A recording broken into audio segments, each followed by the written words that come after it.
Assalamualaikum warahmatullahi wabarakatuh. Yang terhormat Bapak Kepala SMP Negeri 5 Tamban, yang saya hormati Bapak, Ibu Guru serta staf SMP Negeri 5 Tamban. Alhamdulillah, puji syukur kehadirat Allah SWT. Dengan adanya limpahan rahmat dari Allah, kita dapat berkumpul di ruangan yang sederhana ini dalam rangka diseminasi budaya positif di sekolah. Dalam kesempatan kali ini, izinkan ulun untuk membacakan susunan acara pada hari ini. Yang pertama, sambutan dari Kepala SMP Negeri 5 Tamban. Yang kedua, sekaligus pembukaan oleh Bapak Haji Hartono SPD. Yang kedua, diseminasi budaya positif di sekolah yang akan disampaikan oleh Ibu Hamdina MPD. Dan yang ketiga adalah penutup. Selanjutnya saya mintakan kepada Bapak Haji Hartono SPD untuk menyampaikan sambutan sekaligus membuka acara. Kepada Bapak saya persilakan. Terima kasih. Assalamualaikum warahmatullahi wabarakatuh. Pertama-tama marilah kita panjatkan puji syukur kepada Allah Subhanahu wa Ta'ala, karena dengan limpahan rahmat dan karunia-Nya kita dapat berkumpul sekian kali dalam rentetan kegiatan pelaksanaan guru gerak. Dan hari ini kita memasuki hari kedua bulan season kedua ya, kemarin sudah season kedua, yaitu mengenai destinasi yang tidak pembebasan. Nah, tujuannya adalah pertama sebagai pembelajaran bagi kita semua, yang kedua nanti guru-guru lain pastinya akan lebih mendapatkan ilmu tentang sistem pembelajaran yang baik. Yang ketiga, mudah-mudahan yang menjadi penyaji sukses ya. Jadi mudah-mudahan berjalan lancar dan kita semua yang mengikuti hari ini bisa mengikuti dengan baik, terutama kita yang di belakang yang terakhir tentunya kegiatan seperti ini mudah-mudahan diikuti oleh rekan-rekan yang lain.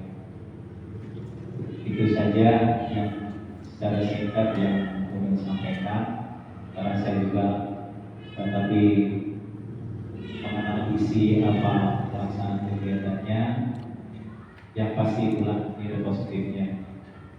Jadi marilah kita bersama-sama dengan ucapan Bismillahirrahmanirrahim pelaksanaan pembiasan budaya positif belajar di sekolah kita saya nyatakan dibuka dengan resmi.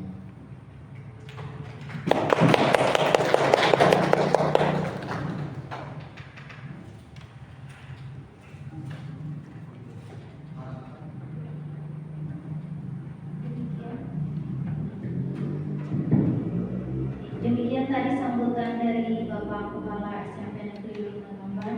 Acara berikutnya adalah diseminasi budaya positif di sekolah yang akan disampaikan oleh Ibu Hamdina MPD. Kepada Ibu dipersilakan. Bismillahirrahmanirrahim. Terima kasih banyak kepada Ibu Ardian Nadia selaku pembawa acara pada hari ini. Bapak Ibu sekalian, sebelumnya ulun hendak menyampaikan mohon maaf dulu. Di sini ulun hanya menjalankan tugas yang diberikan kepada ulun sebagai calon guru gerak, di mana dalam modul 1.1.4 ini ulun diminta untuk melakukan pembahasan tentang budaya positif di sekolah. Jadi di sini sebenarnya ulun kadang hendak sok pintar Bapak Ibu lah, ini cuma untuk memenuhi tugas saja.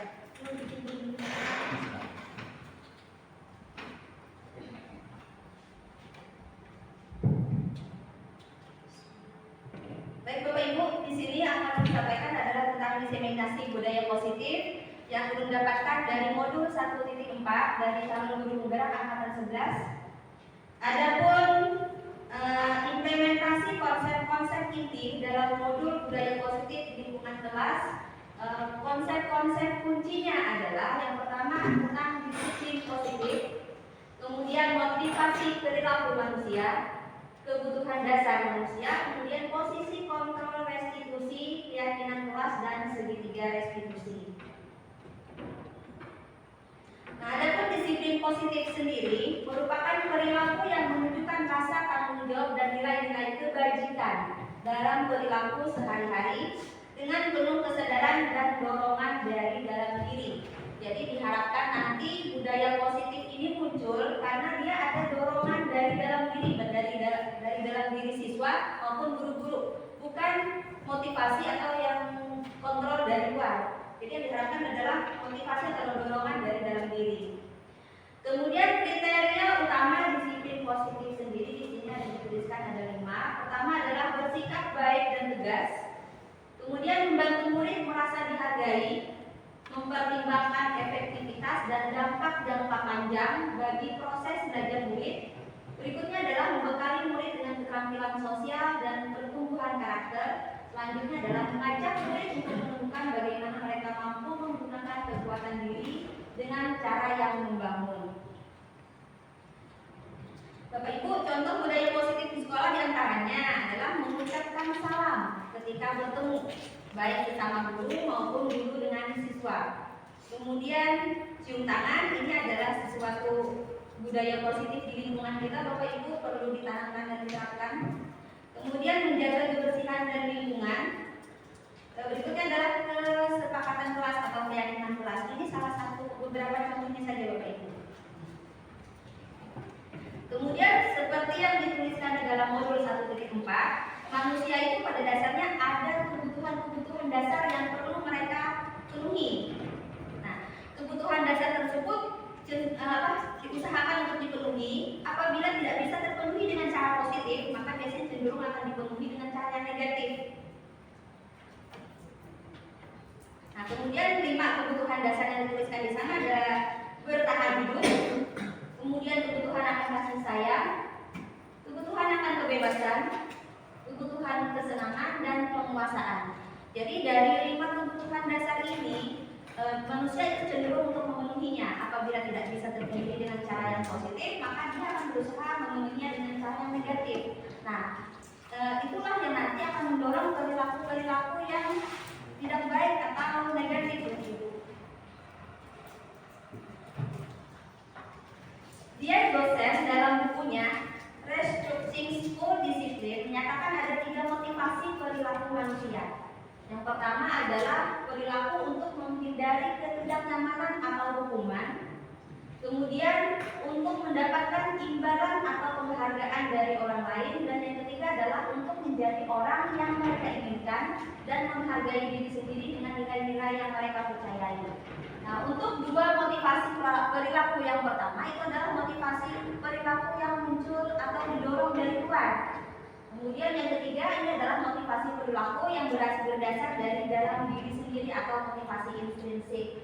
Nah, yang diharapkan nanti perilaku yang muncul itu adalah perilaku yang ketiga ini, motivasi yang muncul dari dirinya sendiri. Nah, yang pertama dan yang kedua, apabila perilaku itu muncul karena dorongan dari luar, nanti akan dijelaskan lebih lanjut. Upaya membangun budaya positif di sekolah. Membuat kesepakatan kelas atau keyakinan kelas merupakan salah satu langkah awal dalam membangun budaya positif yang berpihak pada murid. Apa itu keyakinan kelas? Mungkin sedikit ada kemiripan dengan peraturan kelas atau peraturan sekolah. Hanya saja kalau peraturan sekolah kan biasanya sudah dibuatkan langsung dari pihak sekolah. Kalau keyakinan kelas ini sedikit berbeda Bapak Ibu. Jadi keyakinan kelas adalah kesepakatan bersama antara guru dan siswa. Jadi siswa sendiri yang membuat apa sih yang perlu kebajikan-kebajikan yang perlu diterapkan di kelas saya supaya saya bisa mengikuti pembelajaran dengan nyaman di kelas ini. Jadi ini kesepakatan bersama ini. Nah, karena ini merupakan kesepakatan bersama, jadi diharapkan siswa itu punya motivasi dari dalam diri sendiri untuk menjalankan apa yang sudah dia tuliskan, dia sepakati. Kemudian keyakinan kelas ini nanti dinyatakan dalam bentuk kalimat positif, tidak terlalu banyak, supaya mudah diingat. Kemudian apa saja nilai-nilai kebajikan universal?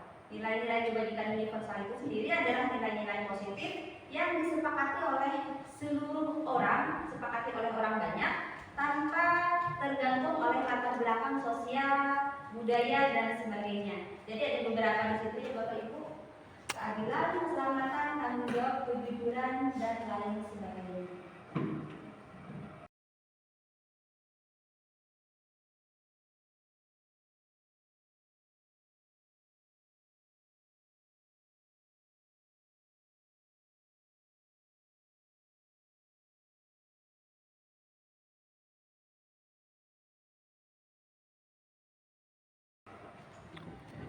Ini kemarin Ulun ada membuat mencoba belajar, Bapak Ibu masih belajar juga, mencoba membuat keyakinan kelas bersama siswa di kelas 7.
menjalankan apa yang sudah kalian tulis.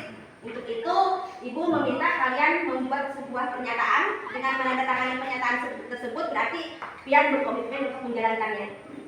Silakan satu persatu siswa yang belum masuk ini tanda tangan di sini. Taruh di diri ya.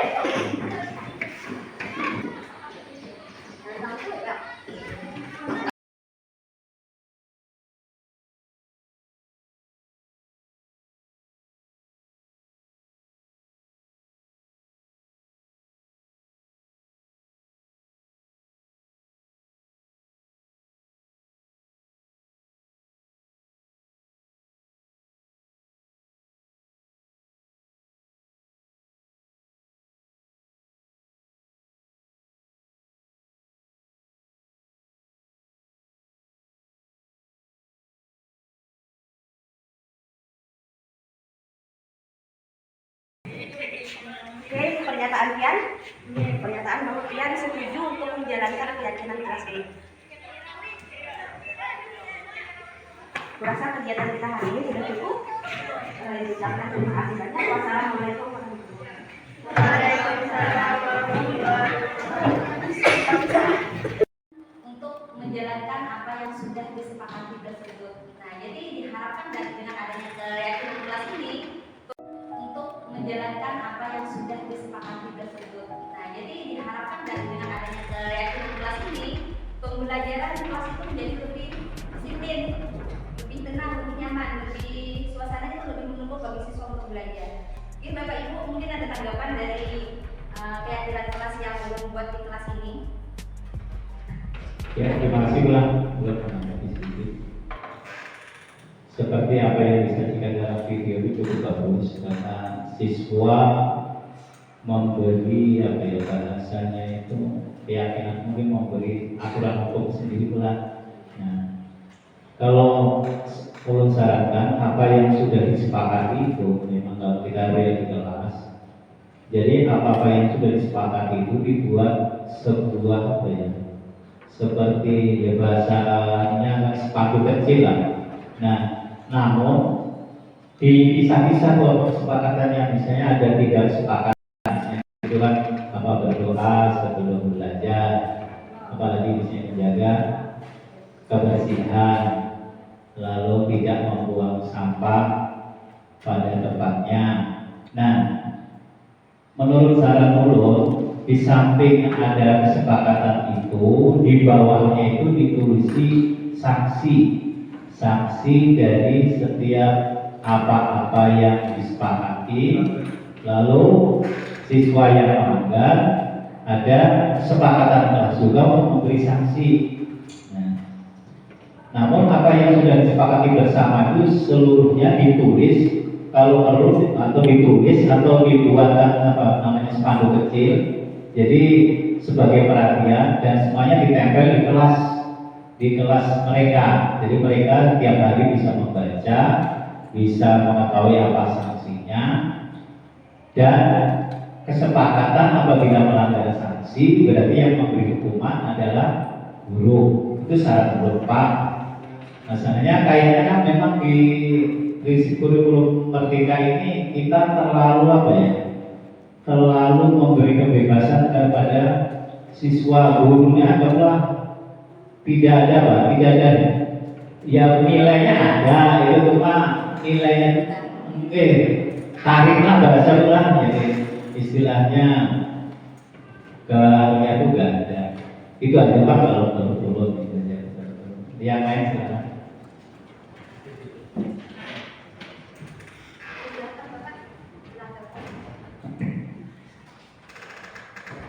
Assalamualaikum warahmatullahi wabarakatuh.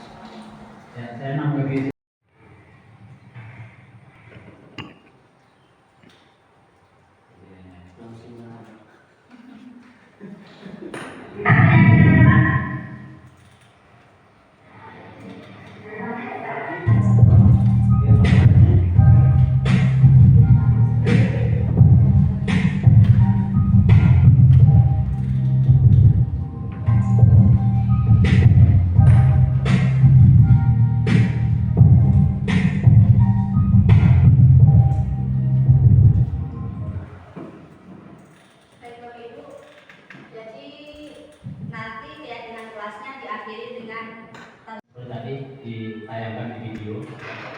Jadi kita membantu untuk siswa itu belajar lebih baik ya. Cuma kita kan kadang-kadang nggak sempat gitu ya. Cuma kadang-kadang kalau saya yang pernah saya lakukan itu sama anak-anak kita sepakatan dalam ruangan Bu. Contohnya banyak kita duduk ujung meja Bu. Itu saya sepakati sama anak-anak itu harus diberi hadiah. Hadiahnya seribu sabu saya gitu. Ya. Kemudian ngomong sama yang nggak benar seperti ngomong humor dan sebagainya juga hadiahnya dulu, hadiahnya sama. Apa istilahnya? Ya, itu kan supaya ada sanksi aja, harus ada sanksi. Jadi kegiatan-kegiatan apa yang kita lakukan, ya, itu harus diberi sanksi, ya, yang supaya ada efeknya, gitu. Ada efeknya. Jadi kalau kita biarkan saja, itu kan nanti seperti itu terus, ya, kita harus beri efek supaya agak jelas sedikit. Cuma kita tidak berbanding siswa. Ya itu ya, Bu. Ya, Assalamualaikum warahmatullahi wabarakatuh. Waalaikumsalam. Sedikit menambahkan kali itu sudah bagus tadi selain sanksi. Ulun harap selain sanksi kita coba untuk supaya lebih memotivasi itu beri reward kepada orang yang rajin menjalankan apa namanya? Konsisten. Iya ya, orang yang konsisten kita coba beri reward, misalkan beri hadiah atau apa. Kayaknya itu bisa menjadi dorongan kesenian untuk tetap konsisten menjalankan hal-hal yang positif tadi, Boy. Itu di bawah tambahannya dulu. Bu Lestari.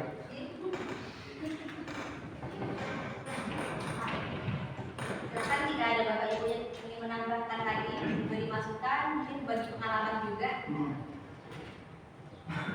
Bu Pari. Ya, Assalamualaikum warahmatullahi wabarakatuh. Kesepakatan kelas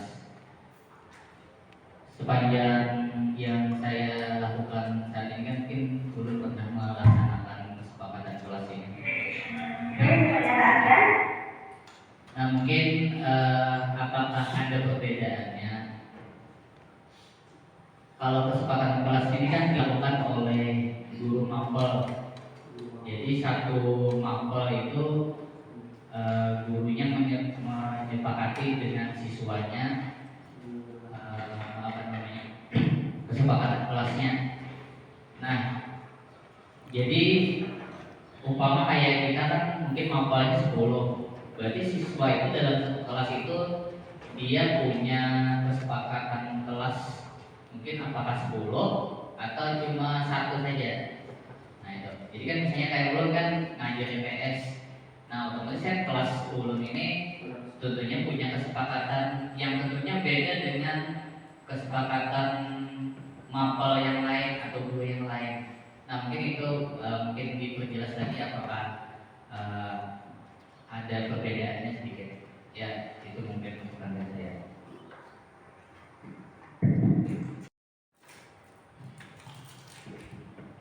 Terima kasih banyak Bapak Mas Ruli. Itu tadi juga sekalian yang Bapak sampaikan, salam dari Bapak juga. Bagaimana nanti setelah siswa membuat kesepakatan sendiri, nanti juga ada disepakati. Seandainya ada siswa yang beberapa kali melanggar kesepakatan tersebut ya Pak ya, ada konsekuensi yang mereka dapatkan. Bagaimana mereka memperbaiki kesalahan tersebut, konsekuensinya diharapkan juga kesepakatan ya Pak ya. Ya. Oke. Jadi mereka ketika melakukan pelanggaran tahu sendiri tuh nanti apa konsekuensi yang akan mereka dapatkan. Kemudian Bapak Ibu dalam menjalankan peraturan atau keyakinan kelas tadi, bila mana ada suatu pelanggaran, tentunya ada sesuatu yang harus terjadi seperti yang Bapak sebutkan tadi. Di antaranya mungkin adalah ada konsekuensi. Nah, kemudian bagaimana kita merespon atau mengambil peran dalam posisi kontrol. Jadi pasti ada respon dari kita kan.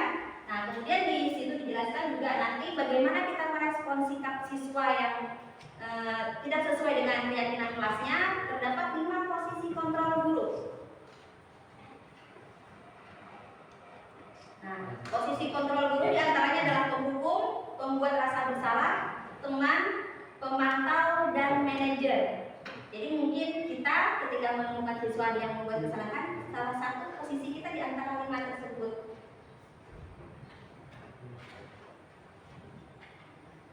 Di sana dikatakan bahwa seorang penghukum bisa menggunakan kenyamanan fisik atau verbal. Hal ini sering melukai fisik. Kemudian ada posisi kontrol sebagai pembuat rasa bersalah.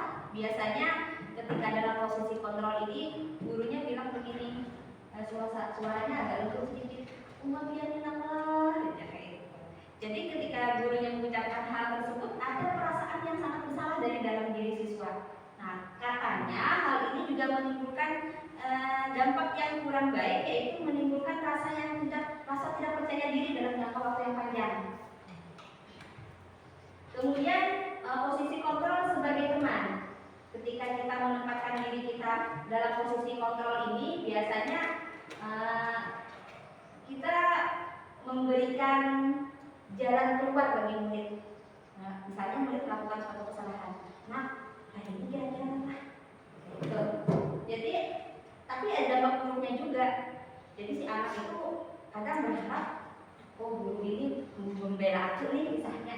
Tapi jika suatu saat kita tidak berpihak pada dia, akan menimbulkan rasa kecewa.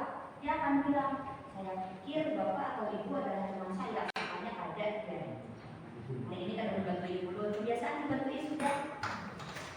Kemudian posisi kontrol sebagai pemantau. Posisi ini didasarkan pada peraturan-peraturan atau konsekuensi berawal dari teori stimulus respon. Kemudian yang terakhir ini adalah posisi kontrol guru sebagai manajer. Di mana manajer itu adalah posisi yang berbuat sesuatu bersama dengan murid. Jadi nanti keyakinan kelasnya atau nilai-nilai kebajikan di kelasnya dieksplor bersama murid. Kemudian apabila siswa atau murid melakukan pelanggaran-pelanggaran, nanti konsekuensi bersama murid. Jadi di sini kita menempatkan diri kita sebagai posisi kontrol sebagai manajer. Jadi murid diajak untuk menganalisis kebutuhan dirinya maupun kebutuhan orang lain.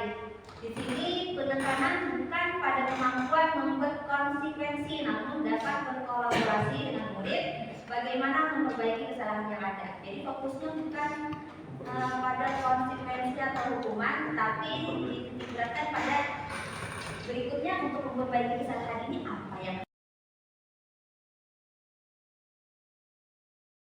pengalaman Bapak Ibu bagaimana menerapkan keyakinan kelas di kelasnya. Kemudian tadi ada pertanyaan dari Bapak Mas Runi, apakah ada perbedaan antara keyakinan kelas yang dibuat oleh wali kelas di Bapak dengan keyakinan kelas yang dibuat oleh guru mata pelajaran? Nah, mungkin ada Bapak Ibu yang mau memberi tanggapan? Ada? Kalau begitu dari pendapat Ulun sendiri ya Bapak Ibu. Kebetulan sebenarnya Ulun untuk mata pelajaran matematika sendiri juga memiliki beberapa keyakinan kelas tersendiri. Misalnya kalau matematika usahakan diisi buku catatan lebih dari 1 nomor, 1 untuk buku catatan, 1 untuk buku latihan. Karena kan matematika kadang-kadang ada latihan dan Ulun perlu waktu untuk memberi penilaian masukan di buku latihan siswa tersebut. Jadi setelah siswa mengumpulkan tugasnya, sering tidak sempat membagi saat itu juga. Jadi ketika saya kembali masuk kelas, saya menyampaikan materi, saya harapkan siswa masih punya buku catatan untuk mencatat hal-hal penting yang disampaikan saat pembelajaran. Nah itu salah satu keyakinan kelas atau kesepakatan kelas yang saya buat dalam mata pelajaran matematika. Tentunya ada sedikit perbedaan untuk mata pelajaran yang lain seperti mata pelajaran IPS sama Kak Mas Rudi. Nah ini jadi ada kesepakatan kelas yang dibuat untuk satu kelas secara umum, kemudian ada kesepakatan kelas untuk mata pelajaran tertentu. Nah, untuk mata pelajaran tertentu mungkin tidak banyak hal-hal yang berbeda ya Bapak Ibu untuk keyakinan kelas yang disepakati di dalam kelas, hanya ada poin-poin sedikit yang berbeda, tambahan-tambahan saja. Mungkin seperti itu Bapak Ibu. Mungkin ada yang mau menambahkan?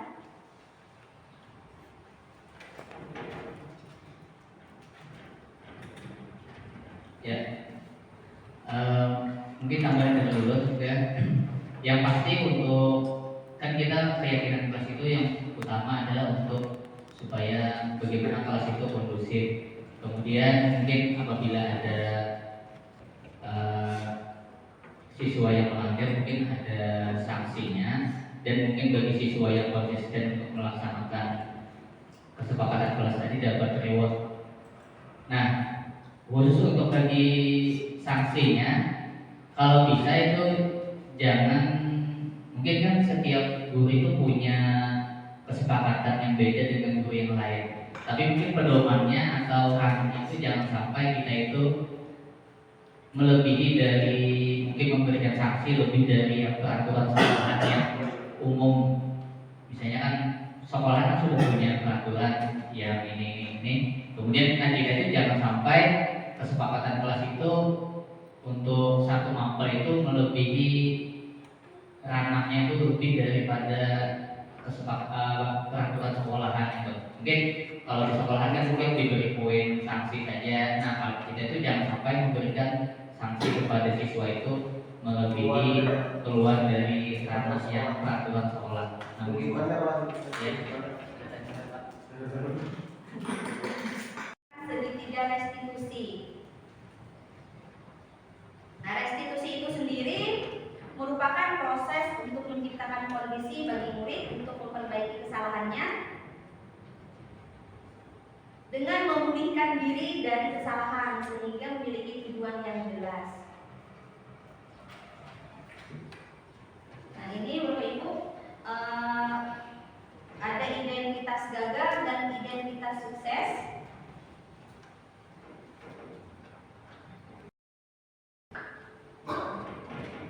Kalau ulun sendiri Bapak Ibu diri pada posisi kontrol hukum mantau juga berasa mana juga ulun udah berusaha memang teorinya sepertinya mudah tapi menjalankan sulit sekali ya Bapak Ibu ya. Sudah baca pada padakin bulik-bulik lagi ya ya kalau Bapak Ibu kira-kira seperti itulah. Memang teorinya sampai memang bagus sekali kalau didengar lah. Kayak ini. Tapi kita sendiri yang menjalankan pengalaman ulun seorang nah, menjadi posisi kontrol sebagai manajer tuh mari banget. Akhirnya jatuh lagi pada posisi kontrol ulun kan itu dah. Penghukum atau konsekuensi.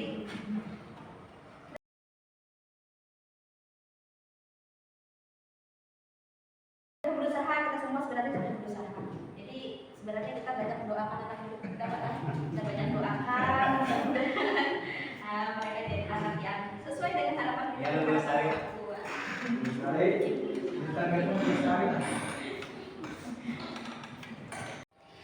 Iya Bapak Ibu, ini ada identitas gagal dan identitas sukses. Nah, di mana dikatakan posisi kontrol kita sebagai pemberi hukuman ini disebutkan sebagai identitas gagal Bapak Ibu. Nah, identitas sukses ini adalah konsekuensi dan restitusi. Kenapa jadi hukuman ini dikatakan sebagai identitas gagal? Karena ketika siswa yang melanggar kedisiplinan mendapatkan hukuman, tentunya ada sesuatu yang menyakitkan yang harus terjadi pada dirinya. Kita akan memberikan hukuman, hal ini tidak disenangi bagi siswa. Kemudian tidak nyaman bagi murid dalam jangka waktu yang panjang. Mungkin saja nanti ada perasaan dendam, dongkol, jengkel dalam diri siswa itu ketika dia menerima hukuman tersebut Bapak Ibu. Kemudian apabila ketidakdisiplinan ini terjadi antara dua belah pihak terjadi konflik seperti itu, ada korban dan pelaku, maka korban akan mendapatkan keadilan. Kemudian pelaku sendiri mungkin kedepannya akan berperilaku pasif atau agresif.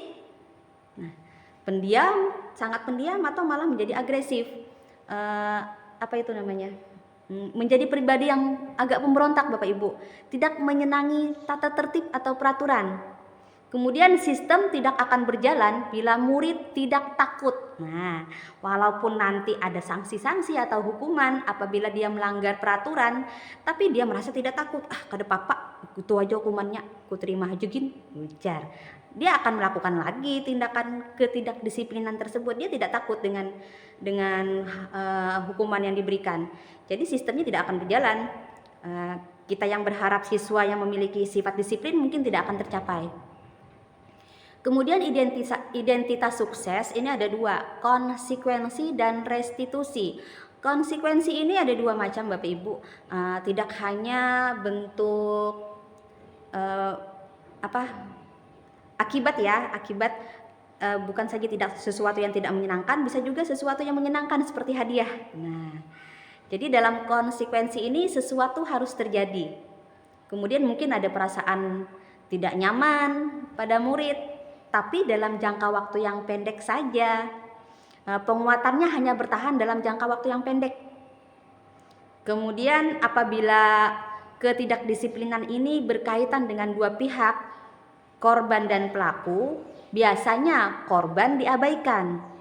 Nah, kemudian dengan adanya konsekuensi ini ada harus pemantauan atau monitoring.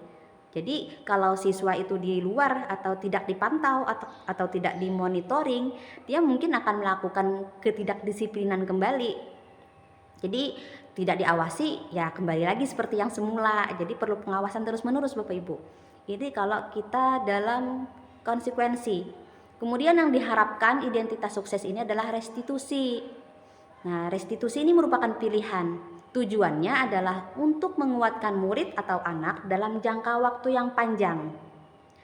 Korban akan mendapatkan ganti. Nah, kemudian murid atau pelaku nanti akan mendapatkan penguatan.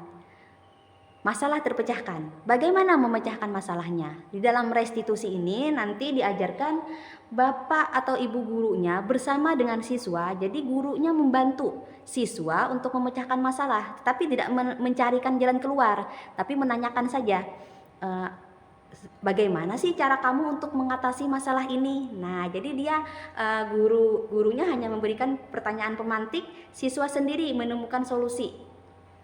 Jadi di sini siswa atau murid akan belajar bertanggung jawab terhadap perilakunya.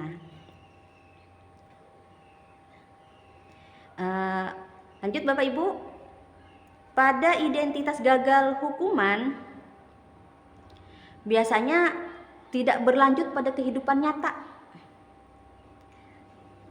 Kalimat yang diucapkan guru biasanya, peraturannya apa sih? Kamu tahulah peraturannya. Harusnya kamu kayak gini kan? Nah, begitu biasanya kalau kita menempatkan posisi kontrol sebagai penghukum. Nah, tetapi ketika kita menempatkan diri sebagai pemantau yang memberikan konsekuensi, biasanya kita akan mengucapkan kata-kata seperti ini. Apa peraturannya?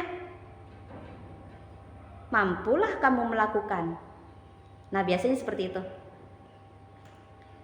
Kita menanyakan pada siswa, tapi peraturannya sudah ada. Kemudian kalau kita melakukan restitusi, biasanya yang kita lakukan seperti ini. Apa yang kamu yakini? Nah, apa yang kamu yakini? Tetapi sebelumnya ini harus ada sebuah keyakinan yang disepakati bersama ya Bapak Ibu. Tadi di awal-awal kita sudah membuat sebuah keyakinan kelas atau keyakinan bersama. Nah, nanti ditanyakan apabila siswa melakukan sebuah tindakan ketidakdisiplinan, ditanyakan, apa yang kamu yakini? Apa yang harus kamu lakukan untuk memperbaiki masalah ini? Nah, jadi siswa sendiri yang menemukan solusinya Bapak Ibu. Nah, pada posisi kontrol sebagai hukuman, biasanya modenya paksaan, mendorong dan menyalahkan diri. Di sini nanti siswa menganggap bahwa konsep dirinya buruk. Dia menganggap dirinya orang yang tidak baik karena dia mendapatkan hukuman. Tetapi pada posisi kontrol pemantau dan mendapatkan konsekuensi, biasanya akan mendorong kepatuhan. Patuh tapi hanya dalam pengawasan. Kalau di luar pengawasan, ya kembali lagi menjadi tidak patuh. Tetapi dalam restitusi, ini akan mendorong sifat disiplin positif. Konsep dirinya kuat. Murid akan menghargai dirinya sendiri Bapak Ibu.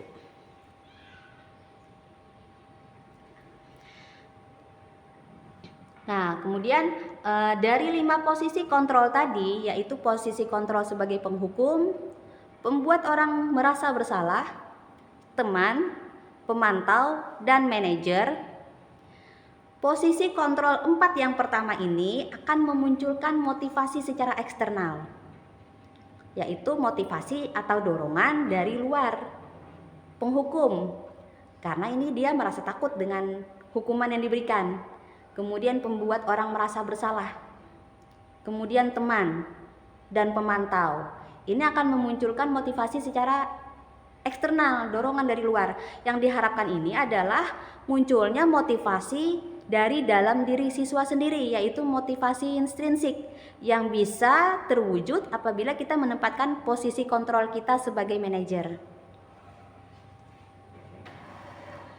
Nah, kalau dalam posisi penghukum, hasilnya nanti murid itu akan menjadi pribadi yang pemberontak, pendendam dan menyalahkan orang lain. Kemudian pada pembuat orang merasa bersalah, murid ini akan menyembunyikan dan menyangkal atau berbohong. Ketika kita menempatkan posisi kontrol kita sebagai teman, maka murid akan merasa ketergantungan. Dia akan kecewa kalau kita tidak lagi bersama dengan dia.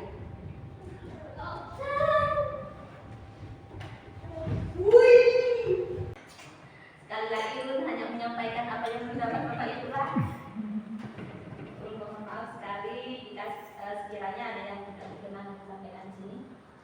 Kemudian di sini disampaikan bagaimana kita mengatasi atau membimbing siswa yang melakukan ketidakdisiplinan melalui segitiga.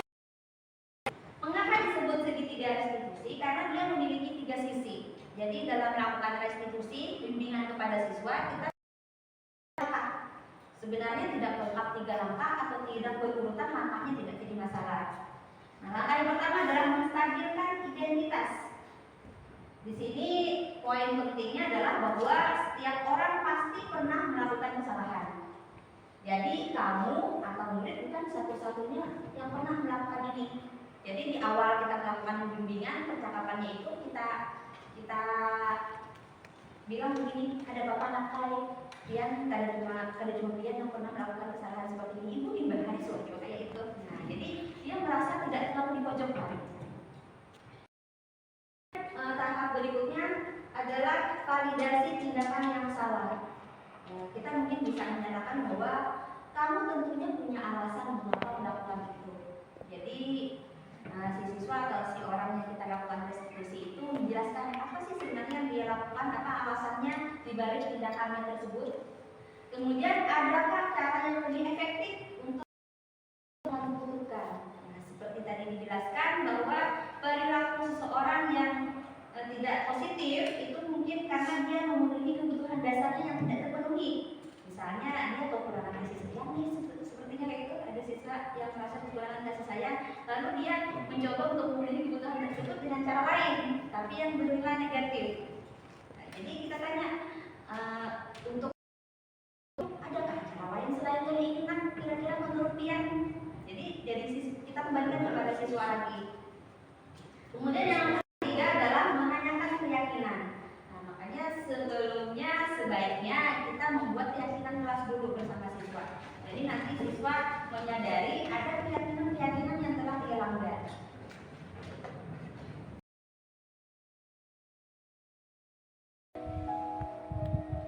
Langkah yang pertama adalah menstabilkan identitas. Langkah ini didasarkan pada prinsip bahwa membuat kesalahan adalah bagian dari proses pembelajaran. Jadi ketika siswa melakukan tindakan ketidakdisiplinan, kita jangan serta-merta menyalahkan dia. Tapi kita bicara begini, anak, kesalahan yang kamu lakukan ini sebenarnya juga bisa atau pernah dilakukan oleh orang lain. Nah, seperti itu. Langkah ini bertujuan untuk menggeser identitas gagal ke identitas sukses. Jadi anak tidak merasa bahwa dirinya adalah seseorang yang buruk. Kemudian langkah yang kedua adalah validasi tindakan yang salah. Langkah ini berdasarkan pada prinsip bahwa setiap perilaku berupaya untuk memenuhi suatu kebutuhan tertentu. Tadi dikatakan bahwa ada 5 kebutuhan dasar pada manusia. Apabila ada kebutuhan dasar yang tidak terpenuhi, maka seseorang tersebut cenderung untuk berusaha memenuhinya, tidak dengan cara yang positif tetapi dengan cara yang negatif. Apabila tidak bisa terpenuhi dengan cara yang positif, maka ia berusaha untuk memenuhinya dengan cara yang negatif. Kemudian dari langkah yang kedua ini, guru akan bergeser dari pemikiran stimulus respon menjadi proaktif. Nah, guru mengenali dan mengakui bahwa kebutuhan murid akan memperbaiki hubungannya. Selanjutnya adalah restitusi langkah yang ketiga, yakni menanyakan keyakinan kelas. Tadi sudah disebutkan bahwa kita sudah punya keyakinan kelas bersama dengan siswa yang kita buat bersama dengan siswa.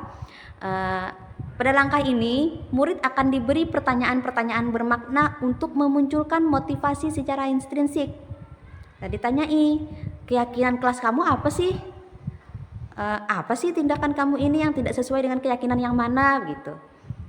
Jadi siswa mampu mengaitkan keyakinannya dengan tindakannya yang salah tersebut.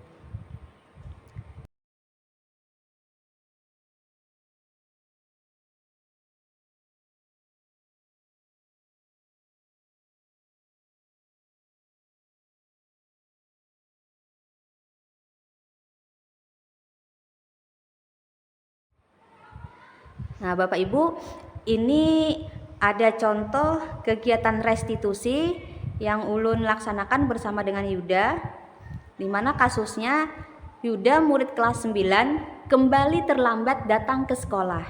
Padahal pada jam pelajaran matematika sebelumnya, Yuda juga datang terlambat masuk kelas. Pada saat itu siswa lain sudah selesai berdoa dan Bu Lina akan segera memulai pelajaran matematika. Bu Lina mempersilahkan Yuda masuk dan segera bersiap untuk mengikuti pembelajaran. Ia juga meminta Yuda untuk menemuinya di kantor saat jam istirahat. Jadi untuk menindaklanjuti ketidakdisiplinan yang dilakukan oleh Yuda, kita tidak perlu memarahi Yuda di depan kelas. Nah, karena ini akan membawa dampak atau efek yang kurang baik. Yuda mungkin akan merasa malu di hadapan teman-temannya.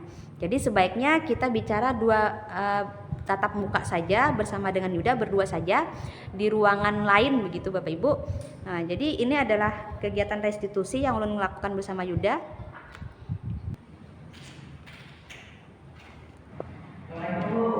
Waalaikumsalam, Yuda. Silakan duduk. Yuda, hari ini kamu kembali datang terlambat ke sekolah. Waalaikumsalam, Yuda. Silakan duduk. Yuda, hari ini kamu kembali datang terlambat ke sekolah. Atau kamu masih ingat, beberapa hari yang lalu saat pelajaran matematika, kamu juga datang terlambat ke sekolah. Ya, kemarin saya juga terlambat masuk kelas dan belajar ibu. Yuda, datang terlambat itu perbuatan yang baik kan bukan? Bukan bu, saya minta maaf. Baiklah Yuda, sebenarnya datang terlambat ke sekolah itu adalah hal yang manusiawi. Setiap orang punya kesalahan bukan? Di sini ibu tidak ingin menyalahkan kamu, ibu ingin membantu kamu untuk menyelesaikan masalah ini. Yang terpenting adalah Yuda dapat belajar dari kesalahan dan berusaha untuk memperbaikinya. Iya bu. Yuda, kamu pasti punya alasan. Kenapa kamu datang terlambat? Kemarin saya bangun saya ngantuk dan hari ini saya terlambat karena ada PR yang berkaitan dengan ibu saya mau mengerjakan semuanya. Oh, gitu. Iya. Nah, sebenarnya ibu lihat kamu adalah siswa yang tidak bertanggung jawab. Kamu bekerja menyelesaikan tugas yang diberikan. Hanya saja kamu perlu mempertimbangkan waktu untuk menyelesaikannya. Tidak, kamu ingat pelajaran kelas yang kita sepakati? Menurut kamu dengan datang terlambat, kesepakatan kelas mana yang dapat melanggar? Disiplin ada waktu yang ada yang lain. Menurut kamu penting tidak untuk kita memiliki sikap disiplin dan menghargai orang lain? Penting bu, karena disiplin kita juga menghargai waktu dan lain yang belum kita kerjakan. Betul. Dengan menghargai waktu dan menghargai orang lain membuat kita juga dalam menghargai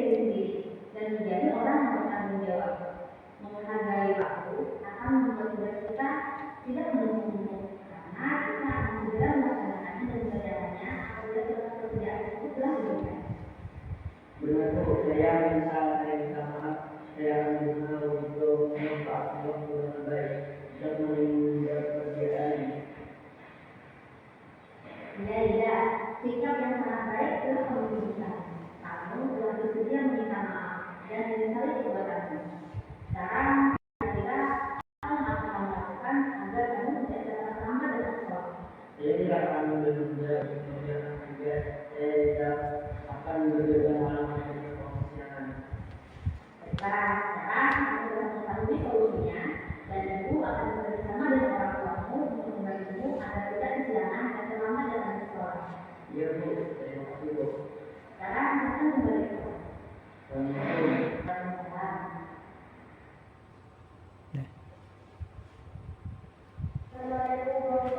Waalaikumsalam. Silakan duduk. Terima kasih Bu. Apa kabarmu hari ini Lestari?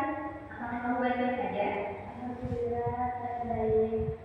Lestari, apakah kamu tahu mengapa biasanya hari ini kami dipanggil kemari?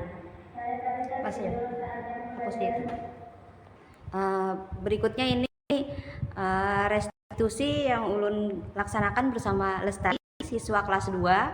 Kasusnya, Lestari ini tertidur saat pelajaran matematika. Nah, waktu itu saya tanyakan apakah dia sakit, ternyata dia tidak sakit. Kemudian berdasarkan cerita dari guru lain yaitu Pak Masruni, Lestari juga pernah tertidur saat jam pelajaran IPS. Nah, kemudian saya meminta Lestari untuk menemui saya di kantor dan kami melakukan percakapan seperti berikut Bapak Ibu. Waalaikumsalam. Lestari, silakan duduk. Terima kasih Bu. Apa kabarmu hari ini Lestari? Apakah kamu baik-baik saja? Alhamdulillah, saya baik. Lestari, apakah kamu tahu mengapa biasanya hari ini kami dipanggil kemari? Saya tadi tertidur saat jam pelajaran matematika. Dan kata Pak Masruni, kemarin kamu juga tertidur saat pelajaran IPS bersama beliau. Benar begitu Lestari? Benar begitu, saya benar sekali. Baiklah. Di sini Ibu tidak ingin menyalahkan kamu. Ibu hanya ingin membantu kamu untuk menyelesaikan masalah ini. Sebenarnya terjadi di kelas tidak ada hal yang manusiawi sekali. Mungkin orang lain juga pernah melakukan kesalahan tersebut. Coba aja kamu ceritakan mengapa kemarin kamu tertidur di kelas jika tidak mengerjakan tugas yang diberikan. Saya bergadang sebelumnya, saya berbalik di HP setelah sekolah. Gitu rupanya. Sepertinya setia sekali bermain game di HP. Zaman yang dulu tidak ada lah yang seperti itu. Dulu zaman seperti kamu, ibu tidak punya handphone. Lestari, apakah kamu pernah dengar ini? Allah telah berfirman dalam surat Al-Asr ayat 23, dan adalah rahmatnya Dia menjadikan malam dan siang bersemu, agar kamu bersih malam hari dan agar kamu mencari karunia-Nya pada siang hari. Di sini Allah memerintahkan kita agar memanfaatkan waktu untuk beristirahat. Boleh-boleh saja. Di sini Allah memerintahkan kita agar memanfaatkan waktu untuk beristirahat. Boleh-boleh saja kita bekerja atau bermain-main pada malam hari, tetapi kamu harus membatasi waktunya. Tidak setuju. Di kelas jika kita menyelesaikan tugas, itu mungkin menjadi kesulitan sendiri. Apa akibatnya kita terlalu lambat dan begadang pada malam hari? Begadang membuat saya terlalu istirahat dan saya dapat juga untuk kesehatan. Nah, sekarang juga pertanyaan yang apakah yang kita lakukan tadi sudah sesuai dengan yang telah kita sepakati? Tidak sesuai. Kira-kira bagaimana yang telah saya langgar? Saya tidak terlalu menjalankan dan tidak terlalu dibandingkan. Saya juga tidak menjalankan atas sudah diri. Baiklah. Sekarang apakah kamu bersedia memperbaiki kesalahan tersebut? Iya Bu, saya bersedia memperbaiki kesalahan yang saya membuat.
Assalamualaikum warahmatullahi wabarakatuh.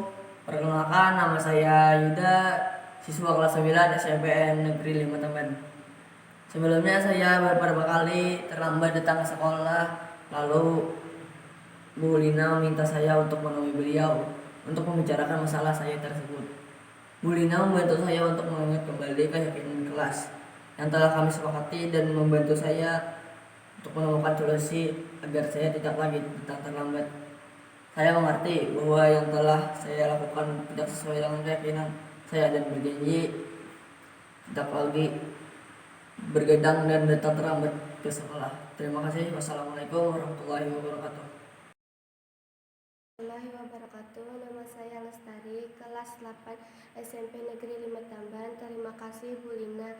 Saya senang sekali diajak berdiskusi mengenai masalah dan kesalahan yang saya lakukan. Ibu telah membantu saya mencari solusi. Saya tidak akan bergadang dan bermain HP hingga larut malam, tidak tidur di kelas, dan berjanji menjadi siswa yang rajin. Wassalamualaikum warahmatullahi wabarakatuh. Yang melakukan sesuatu yang di luar keyakinan kelasnya. Mungkin ada Bapak Ibu yang mau memberi tanggapan. Silakan. Atau belum pakai ini supaya kami.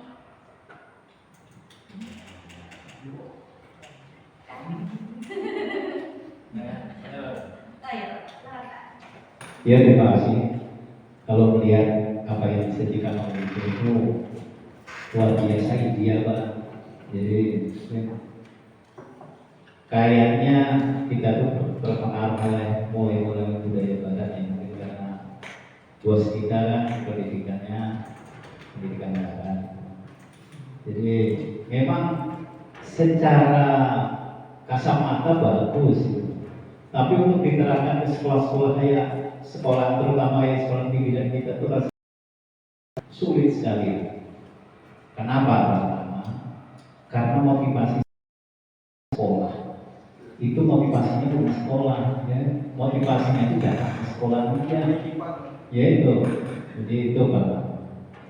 Jadi yang kedua, latar belakang keluarga kita bermacam-macam alhamdulillah. Jadi ya maaf aja kan. Ada yang mungkin keluarga di rumahnya broken home, ada yang macam-macam lah. Itu yang kedua. Yang ketiga, kalau ini diterapkan secara online, saya rasa mungkin tidak mungkin. Terutama ke sekolah-sekolah kita. Kita bandingkan aja ke sekolah-sekolah yang mungkin yang lebih bagus ya. Contoh aja, saya kan punya anak di sekolah kedinasan. Di kedinasan itu HP-nya itu boleh. Artinya berapa? Coba kita suruh pada bawa HP. Ya lu Lestari. Ada bawa HP tidak kayak bawa sekolah Lestari. Nah ya Allah kan. Padahal di sekolah kedinasan itu sekolah yang ketat ya. Ada hukuman berat. Memang hukuman fisik ada. Ya memang seharusnya kalau di sekolah-sekolah yang tingkat hukum fisik kan dengan seharusnya dihindari. Cuma kalau kita hampir 99% kita itu mengakomodir kehendak siswa, bahaya kan? Misalnya diterapkan kayak ibu tadi, mungkin hari ini kita memanggil siswa, saya yakin. Iya, hari ujung-ujung bomamai, kan? Bomamai. Mungkin aja Pak Kasbi tadi kan si Ilham,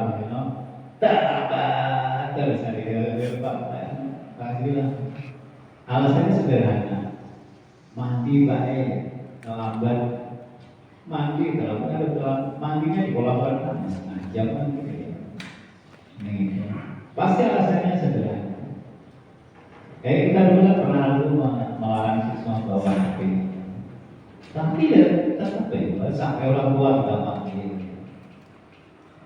sulit juga diterapkan. Yang selanjutnya, contoh aja yang sederhana yang tiap hari orang laksanakan itu adalah kegiatan ibadah. Saya itu mencoba ada sehari sehari juga, maka kan namanya ibadah, kan Kan namanya ibadah itu kan pendidikan agama minimal di rumah. Orang tua. Artinya, oh anak-anak kalau orang sholat itu ya minimal tahu. Ini sudah sembahyang pun sudah masuk sama anak-anak lima. Karena gurunya mulai dia Allahu Akbar baca Fatihah di rumah juga belakang itu lah. Akomodasi siswa tanpa sanksi sulit. Jadi terserah aja Allah asalnya sesuai kepada Pak. Tapi ya minimal kita mengikuti aturan, jadi mengikuti aturan.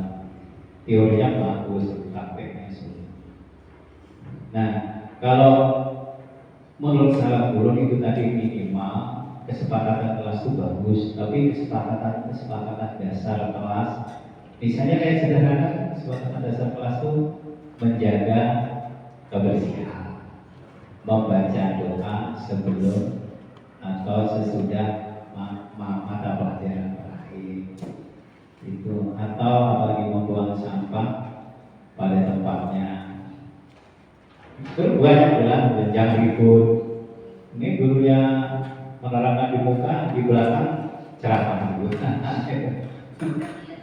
Ceramah gantian.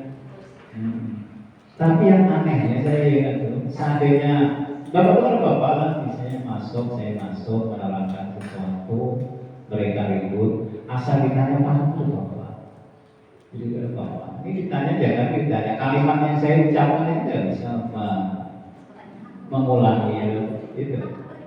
Ya apa gitu daripada guring ya sudah guring. Alasannya udah kenapa dulu ya. Tapi kalimat yang saya ucapkan sekatanya ingat, dia mendengarkan dalam baik-baik. Jadi kan siswa boleh gitu kan. Lalu saya menerangkan, kenapa boleh nih? Kata boleh. Tapi coba mengulang apa yang saya ucapkan tadi. Tadi nggak ada ya.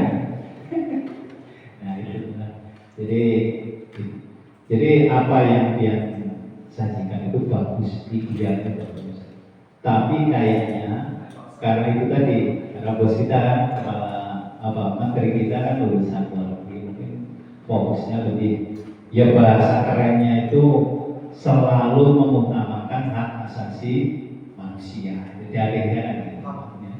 Kalau hal-hal terus ya, padahal hal itu kan harus didasarkan pada budaya kita, jadi budaya timur. Itu juga orang barat itu hak bebas ya. Tapi kan budaya ketimuran itu juga hak. Jadi misalnya kebetulan, jadi kita bagus melaksanakan itu kesepakatan. Pertama intinya apa yang sudah disepakati itu dituliskan minimal dituliskan di kertas, dituliskan apa kesepakatannya. Kalau perlu laporkan ke sekolah, spanduk kecil-kecil ya lah, ditempel. Jadi setiap siswa yang melanggar suruh baca ya. Apa yang kesalahan? Kalau ini hukumannya kalau perlu diberi sanksinya. Kalau sampai lagi silakan baca ya. Si A dalam si Bu Lestari. Nah, dia kesalahannya mana Bu? Baca seorang ya. Ini baik lo push up misalnya 100 ya, lo pasti contoh itu. Push up 100 berarti kita Safiano paham sendiri. Itu kalau minimal kalau menurut. Yang kedua, menurut pendapat Pak Masrul kita bagus, dan setiap guru itu mempunyai kesepakatan tersendiri. Tapi kalau itu nggak perlu ditulis, jadi nggak perlu dituliskan. Kalau dituliskan hipok, jadi itu kesepakatan masing-masing guru, karena setiap guru itu mempunyai ciri-ciri tersendiri, mempunyai kesepakatan sendiri.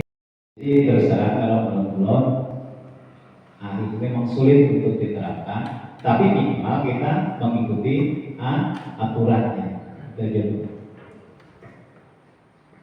Terima kasih Pak Hartomo, Pak Haji Hartomo. Mungkin kawan-kawan yang lain ada yang mau menambahkan, beri pendapat atau berbagi pengalaman juga. Baik Bapak Ibu, yang kemarin jadi perbincangan kami juga, setiap kali ada pertemuan lokakarya, kita kita kan menyanyi mas calon guru penggerak, di situ ada kalimat guru mengabdi pada murid. Iya, itu. Menghamba, bukan mengabdi, menghamba Bapak Ibu. Menghamba itu. Nah, setiap teman tuh dinyanyikan, tapi ulun menyanyi tapi masih hati terus. Poin maksudnya Menghamba masuk pada murid, kalimatnya itu guru menghamba pada murid tadi jadi kebijakan sangat sekali. Nah, padahal kan kita tahu bahwa profesi atau profesi sebagai guru itu suatu profesi yang mulia ya. Iya, tanpa Jadi ada dosa. kalau dikatakan menghamba ya kawan-kawan, aku maksudnya menghamba itu pantasnya kita tuh lawan Allah Ta'ala. Jadi menghamba itu jadi kayaknya marwah kita sebagai guru itu kayaknya diambil kalimat-kalimat yang itu tuh ya kayak ini ya. Apa ini kan? Lagi. Marwah itu jadi Bapak Ibu mungkin demikian saja kegiatan kita hari ini. Salam dari kita, ulun mohon maaf yang sebesar-besarnya. Sebelumnya ulun juga mengucapkan terima kasih banyak atas kesediaan kalian meluangkan waktu untuk menghadiri kegiatan diseminasi ini. Ulun ucapkan terima kasih. Wassalamualaikum warahmatullahi wabarakatuh. Untuk menutup acara ini, kami mintakan kembali kepada Bapak.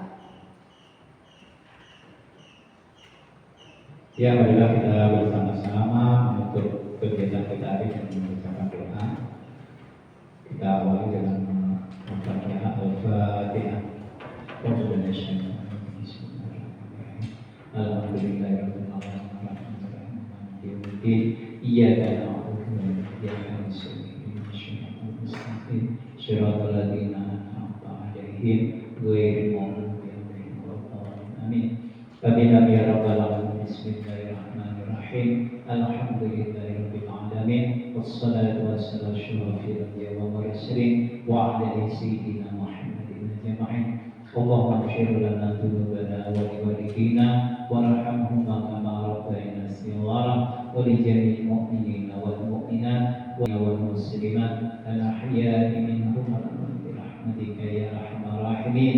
Allahumma inna nas'aluka as-salamata fid din wa afiyatan fil jasad wa ajratan fil ilmina wa barakatan fil rizqina wa tawbatan qabla al-maut wa al-maut ومغفرة بعد الموت. اللهم حرم على الموت ونجد من النار وعفوا عن الحساب. اللهم إنا نسألك هدى والعفو والغنى. اللهم إنا نسألك هدى والتقى والعفو والغنى. اللهم هدى والتقى والعفو والغنى. ربنا آتنا في الدنيا حسنة وفي الآخرة حسنة وقنا عذاب النار. وصلى الله على خير خلق سيدنا محمد وسلم. سبحان ربك رب العزة عما يصفون والسلام على المرسلين والحمد لله رب العالمين. تقبل الله.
Demikian demonstrasi kontekstual tentang penerapan segitiga restitusi pada modul 1.4 Budaya Positif. Semoga menginspirasi. Terima kasih. Wassalamualaikum warahmatullahi wabarakatuh.